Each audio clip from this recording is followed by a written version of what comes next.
जय हिंद। स्वागत है दोस्तों एग्जाम एक्सप्रेस में।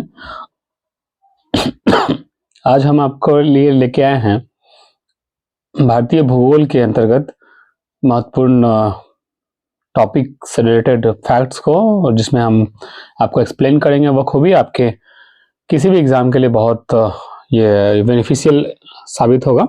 इसको ध्यान से सुनिएगा। शुरू करते हैं। भारत का सबसे ऊंचा जलप्रपात कौन सा है? तो कुंचिकल जलप्रपात, जिसकी ऊंचाई 455 मीटर है, कर्नाटक में अवस्थित है। भारचुकी और बालमुड़ी जलप्रपात भी अवस्थित है कर्नाटक में। बिहार जलप्रपात राजस्थान में टोंस नदी पर अवस्थित है, याद रखिएगा। अक्सर जो पूछे जाने वाली प्रश्न है कि बिहार जलप्रपात कहाँ अवस्थित है, तो राजस्थान में टोंस नदी पर अवस्थित है। गोकक जलप्रपात कर्नाटक में अवस्थित है। दूध सागर जलप्रपात जो गोवा के मांडवी नदी पर अवस्थित है, दूध सागर जलप्रपात, याद रखिएगा। भारत की जलवायु उष्णकटिबंधीय मानसूनी है। भारत में सर्वाधिक वर्षा होती है दक्षिण पश्चिम मानसून से। याद रखिएगा कि भारत में सर्वाधिक वर्षा जो होती है दक्षिण पश्चिम मानसून से होती है।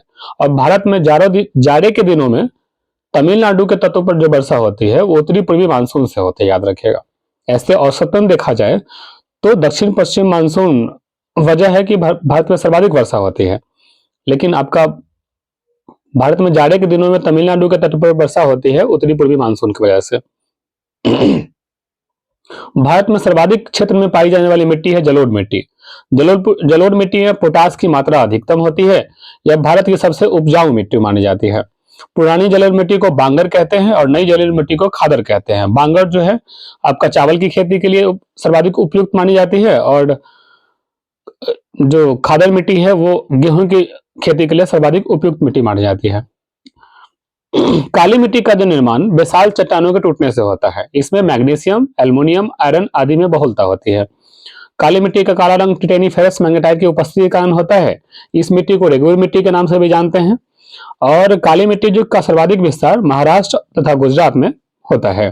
कपास की खेती के लिए सर्वाधिक उपयुक्त मिट्टी मानी जाती है काली मिट्टी को, इसलिए इसे काली कपासी मिट्टी भी कहते हैं। अब बात करते हैं लाल मिट्टी का। लाल मिट्टी का लाल रंग जो होता है लौ ऑक्साइड के कारण होता है। लाल मिट्टी में आयरन और सिलिका की बहुलता होती है। इस मिट्टी का जो प्रकृति है वो अम्लीय होता है। याद रखिए, लाल मिट्टी में चूना मिलाकर इसकी अम्लीयता को दूर किया जा सकता है। विश्व में हरित क्रांति के जनक के रूप में जाना जाता है नॉर्मन ई बोरलॉग को। भारत में हरित क्रांति के जनक के रूप में जाना जाता है MS स्वामीनाथन को। भारत में हरित क्रांति का शुरुआत हुआ था 1967 से 1968 ईस्वी के बीच। भारत में श्वेत क्रांति का शुरुआत हुआ था 1960 में। याद कीजिए कि श्वेत क्रांति की शुरुआत हुई तीसरी पंचवर्षीय योजना के दरमियान, और वहीं भारत में हरित क्रांति की शुरुआत हुई 1967 यानी चौथी पंचवर्षीय योजना के दरमियान। भारत में हरित क्रांति के जनक के रूप में जाना जाता है MS स्वामीनाथन का, जिन्हें हाल ही में निधन हो गया। और भारत में श्वेत क्रांति के जनक के रूप में जाना जाता है डॉक्टर वर्गीज कुरियन को। हरित क्रांति संबंधित है खाद्यान्न उत्पादन से। नीली क्रांति संबंधित है मत्स्य उत्पादन से। रजत क्रांति संबंधित है अंडा उत्पादन से। और लाल क्रांति संबंधित है मांस और टमाटर उत्पादन से। भूरी क्रांति संबंधित है उर्वरक उत्पादन से। बादामी क्रांति संबंधित है मसाला उत्पादन से। पीली क्रांति संबंधित है तिलहन उत्पादन से। और सुनहरी क्रांति संबंधित है फल उत्पादन से। याद रखिएगा, सुनहरी क्रांति जो है फल उत्पादन से है। एक है आपका भूरी क्रांति। भूरी क्रांति इसी भी ग्रे क्रांति कहा गया। ये जो है आपका उर्वरक उत्पादन से संबंधित है। गोल क्रांति का संबंध आलू उत्पादन से है। कृष्ण क्रांति का संबंध जो है बायोडीजल उत्पादन से है। एक और है काली क्रांति। काली क्रांति का संबंध कच्चा तेल उत्पादन से संबंधित है। याद रखिएगा इसमें। इस राष्ट्रीय कैडेट कोर NCC की स्थापना हुआ था 1948 ईस्वी में। पन्नालाल घोष का संबंध किस वाद्य यंत्र से है? तो बांसुरी से है। याद रखिएगा। भारत के जो प्रधानमंत्री होते हैं वो याद रखिएगा कि क्या होते हैं। एक होगा कि आपका सुप्रीम कोर्ट के न्यायाधीश नियुक्त होते हैं। भारत के राष्ट्रपति चयनित होते हैं, ठीक है। और भारत का प्रधानमंत्री बताइए, ये इनका चयन किया जाता है। ये शक्ति का ऐसा मात्रक है वाट। स्वामी विवेकानंद के द्वारा बेलूर मठ की स्थापना किया गया था 1897 ईस्वी में। नेटिव मैरिज एक्ट को पारित किया गया था लॉर्ड नॉर्थब्रुक के द्वारा। मैं एक क्रांतिकारी के रूप में कार्य करता हूं, यह कथन पंडित जवाहरलाल नेहरू का है। विजयनगर साम्राज्य पर शासन करने वाला शासक का क्रम देखिए, सबसे ज्यादा दिन तक संगम वंश, सुलूभ वंश, तुलूभ वंश और अराविडो वंश। ठीक है। गुरुमुखी लिपि का निर्माण किया था गुरु अंगद देव ने। यूएनडीपी ने अपनी पहली मानव विकास रिपोर्ट किस वर्ष प्रकाशित किया था? 1990 में। द थर्ड पिलर नामक पुस्तक किसकी है? रघुराम राजन का है, जो आरबीआई बैंक के पहले गवर्नर रह चुके हैं। अब बात करते हैं भारतीय भूगोल के और भी महत्वपूर्ण तथ्यों को। गिरनार सिंचाई परियोजना अवस्थित है महाराष्ट्र में। पंपा सिंचाई परियोजना अवस्थित है केरल में। भारत में राष्ट्रीय जल संसाधन परिषद का गठन 1983 में किया गया था। देश में पहला लौह इस्पात कारखाना स्थापित किया गया था 1874 में पश्चिम बंगाल में। भिलाई इस्पात संयंत्र का स्थापना 1955 में रूस के सहयोग से। राउरकेला इस्पात संयंत्र की स्थापना 1959 में जर्मनी के सहयोग से, और बोकारो स्टील प्लांट का स्थापना 1964 में रूस के सहयोग से किया गया था। बता दें कि दुर्गापुर, भिलाई और राउरकेला इस्पात संयंत्र का स्थापना दूसरी पंचवर्षीय योजना के दरमियान, और वहीं पे बोकारो स्टील प्लांट का स्थापना तीसरी पंचवर्षीय योजना के बाद किया गया था। स्टील अथॉरिटी ऑफ इंडिया की स्थापना 1974 में किया गया। भारत में एल्यूमिनियम का पहला कारखाना स्थापित किया गया था 1937 में। सूती वस्त्रों की राजधानी के रूप में जाना जाता है मुंबई को। सूती वस्त्रों की राजधानी के रूप में मुंबई को जाना जाता है। गोल्डन फाइबर के नाम से जाना जाता है जूट को। भारतीय जूट निगम की स्थापना 1971 ईस्वी में हुआ था। एसोसिएट सीमेंट कंपनी, जिसका नाम है एसीसी की स्थापना 1936 ईस्वी में किया गया था। मध्य प्रदेश का नेपा नगर प्रसिद्ध है कागज उद्योगों के लिए, और मध्य प्रदेश का होशंगा नगर है वो आपका मुद्रा छापने वाली कागज के लिए प्रसिद्ध है, और नेपा नगर जो है कागज के उद्योग के लिए प्रसिद्ध है। भारतीय उर्वरक निगम की स्थापना 1951 ईस्वी में किया गया था। अब बात करते हैं भारत के प्रमुख उद्योग, इसके स्थापना वर्ष को देखते हैं। कुटीर उद्योग बोर्ड की स्थापना 1948 ईस्वी में किया गया। केंद्रीय सिल्क बोर्ड की स्थापना 1949 ईस्वी में किया गया। भारतीय हथकरघा बोर्ड की स्थापना 1950 ईस्वी में किया गया। थोड़ा गला ठीक नहीं है, इस वजह से बार बार ये लेना करता है। कुटीर उद्योग बोर्ड की स्थापना 1948 ईस्वी में किया गया। केंद्रीय सिल्क बोर्ड की स्थापना 1949 ईस्वी में किया गया, और भारतीय हथकरघा बोर्ड की स्थापना 1950 ईस्वी में किया गया। अखिल भारतीय खादी एवं ग्रामोद्योग बोर्ड की स्थापना 1954 ईस्वी में किया गया, और लघु उद्योग बोर्ड की स्थापना 1954 ईस्वी में ही किया गया था। भारत का सबसे लंबा राष्ट्रीय राजमार्ग जो है, सबसे लंबा नेशनल हाईवे है NH-44 है, और भारत का सबसे छोटा राष्ट्रीय राजमार्ग है 47A। अगर सबसे लंबा नेशनल हाईवे पूछेगा तो नेशनल NH-44, और सबसे छोटा 47A। वहीं याद कीजिए कि भारत का सबसे लंबा राष्ट्रीय जल मार्ग है, वह आपका जल मार्ग संख्या 1 है, जो हल्दिया से इलाहाबाद के बीच है।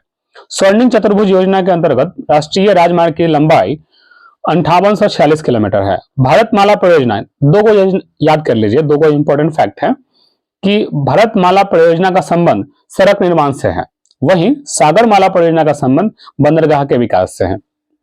फिर से रिपीट कर दे कि भारतमाला परियोजना का संबंध सड़क निर्माण से है, और सागरमाला परियोजना का संबंध बंदरगाह विकास से है। ठीक है। बात करते हैं कि भारतीय संविधान के भाग 17 में जो है, उसमें आपका भाग 17 जो है राजभाषा से संबंधित है। और कुछ और अस्मरणीय तथ्यों को देखते हैं कि विश्व की पहली रेलगाड़ी चलाई गई थी 1825 ईस्वी में। भारत में पहली रेलगाड़ी चलाई गई 1853 ईस्वी में लॉर्ड डलहौजी के समय मुंबई से थाने के बीच 34 किलोमीटर। ठीक है। भारत में पहली विद्युत ट्रेन चलाई गई थी 1925 ईस्वी में। भारत में पहली राजधानी एक्सप्रेस ट्रेन चलाई गई थी 1969 ईस्वी में। भारतीय रेलवे बोर्ड की स्थापना किया गया 1905 ईस्वी में लॉर्ड कर्जन के समय में। लॉर्ड कर्जन में के समय ही विश्वविद्यालय आयोग की स्थापना किया गया था। और भारतीय रेलवे बोर्ड की स्थापना 1905 ईस्वी में किया गया, और भारतीय रेलवे बोर्ड का राष्ट्रीयकरण हुआ था 1950 ईस्वी में, याद रखिएगा। जैसे आपका आरबीआई की स्थापना 1935 ईस्वी में किया गया, 1 अप्रैल 1935 ईस्वी को, लेकिन आरबीआई बैंक का राष्ट्रीयकरण किया गया था 1949 ईस्वी में। वैसे ही रेलवे बोर्ड जो है की स्थापना किया गया 1905 ईस्वी में, लेकिन भारतीय रेलवे बोर्ड का राष्ट्रीयकरण किया गया था 1950 ईस्वी में। रेल बजट को आम बजट से अलग किया गया था 1925 ईस्वी में। एकवर्थ कमेटी की सिफारिश पर, याद रखिएगा, बहुत इंपॉर्टेंट फैक्ट्स है कि रेल बजट को आम बजट से अलग किया गया था 1925 ईस्वी में एकवर्थ कमेटी की सिफारिश पर। रेलवे बजट को पुनः आम बजट में शामिल किया गया 2017 ईस्वी में। कोलकाता मेट्रो रेल की शुरुआत हुआ था 1984 ईस्वी में। दिल्ली मेट्रो रेल की शुरुआत हुआ था 2002 ईस्वी में। स्वतंत्र भारत का पहला मोनो रेल चलाया गया था 2014 ईस्वी में मुंबई में। भारत का पहला रेलवे विश्वविद्यालय खोला गया था गुजरात के बड़ौदा में। भारत का पहला रेलवे विश्वविद्यालय खोला गया था गुजरात के बड़ौदा में। भारत का सबसे बड़ा बंदरगाह है पंडित जवाहरलाल नेहरू बंदरगाह, मुंबई में अवस्थित है। और भारत का सबसे जो गहरा बंदरगाह है विशाखापट्टनम बंदरगाह है। भारत का कृत्रिम बंदरगाह है, आर्टिफिशियल बंदरगाह है, वो चेन्नई में है, जिसे खुला बंदरगाह भी कहा जाता है। भारत का ज्वारीय बंदरगाह है कांडला। फिर से रिपीट करिए, भारत का सबसे बड़ा बंदरगाह पंडित जवाहरलाल नेहरू बंदरगाह, मुंबई में अवस्थित है। सबसे गहरा बंदरगाह विशाखापट्टनम में अवस्थित है। भारत का कृत्रिम बंदरगाह चेन्नई में है। भारत का ज्वारीय बंदरगाह कांडला में है। बात करते हैं राष्ट्रीय जल मार्ग का। जल मार्ग संख्या 1 जो सबसे लंबा राष्ट्रीय जल मार्ग है, जल मार्ग संख्या 1 जिसे NW नेशनल वाटर वे 1 होता है, वो 1620 किलोमीटर का है, हल्दिया से इलाहाबाद से हल्दिया के बीच। राष्ट्रीय जल मार्ग संख्या 2 891 किलोमीटर का है, सदिया से धुबरी के बीच। राष्ट्रीय जल मार्ग संख्या 3 205 किलोमीटर का है, कोल्लम से कोट्टापुरम के बीच। राष्ट्रीय जल मार्ग संख्या 4 है 1095 किलोमीटर का काकीनाडा से मरकाना के बीच।